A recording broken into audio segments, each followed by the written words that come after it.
Namaste, hello and welcome everyone to Funoholic's new series known as FUNOCHIEVEMENT, where we're going to take interviews of people who have mastered in their fields. Our idea is to spread awareness among people about various career options available to them in their desired field.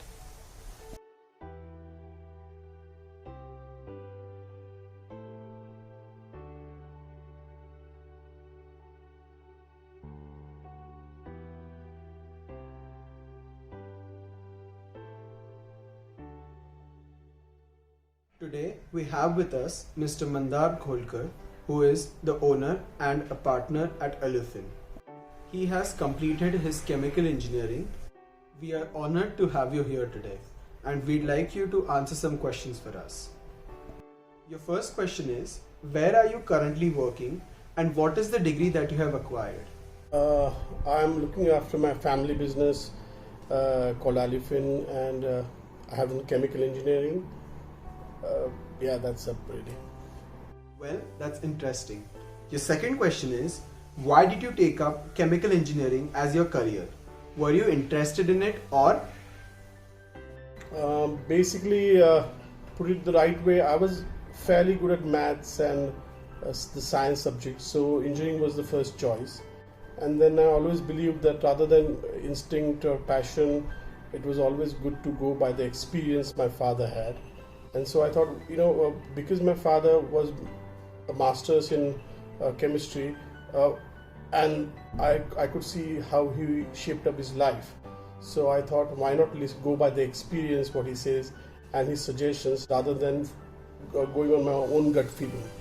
And I think by God's grace, the choice looked right for me for what I'm doing right now. Your third question is, what was your career path? And do you think the career path which you chose was rightful enough for you to be wherever and who you are right now? My career path wasn't really, to put it precisely, it hasn't been the way I wanted to.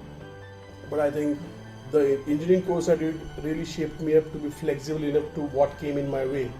And talking about career path, it has been always twists and turns due to the incidents I had in my life. But I think the basis of my engineering course allowed me to be flexible and adaptable to the scenarios I was faced to. Yeah. Your fourth question now is, do you think it is important for one to be ambitious about a particular field before they even join it? It depends really, because it's all about everybody's personality. I always trust that being ambitious or passionate about something which you try to follow by copying somebody never really works. So it's always good to try or give it a try for something you want to do, but with proper guidance from experienced people into the similar fields. So and then the ambition or the passion develops once you start learning into it. I think I'm a very conservative person. I always feel that you only have got one life, so might as well take a decision based on risk-based calculations and not just risk. Oh, okay. Your question 5 is, these days teenagers usually don't know which field they want to opt for. Rather, they wait for their scores and then decide in which field they want to go. Do you prefer or think that it is the right thing to do? And if not, then when should be the proper time for one to decide which career they should at least keep their plan A? And why do you think it is necessary for one to be ambitious about it from the beginning? I will try to answer this question in a different way because the whole question you asked has its own answer within the question. But the way I would put it, today's generation tries to go by the rule book of what, the typical columns which come into the Bombay Times or Pune Times about how the kid should be independent, and the typical 3 idiots formula of how the student should be allowed to venture his own path.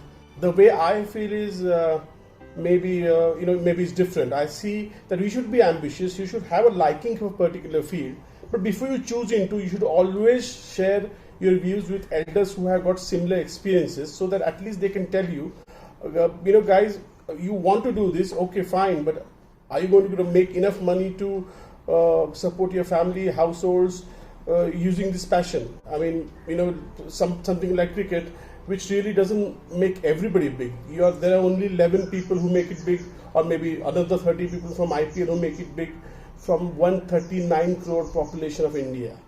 So I think while choosing a career which can be ambitious, which can be passionate, has to be looked at whether it is going to support you enough.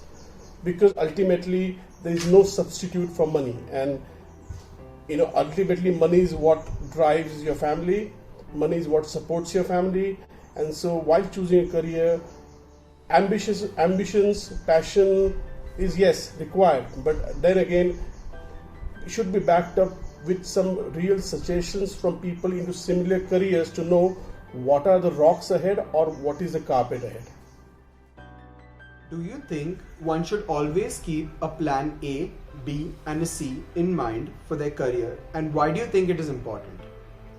Yes, the backup plans B, C, D to Z must be kept in mind, because you never know what the life throws at you in future.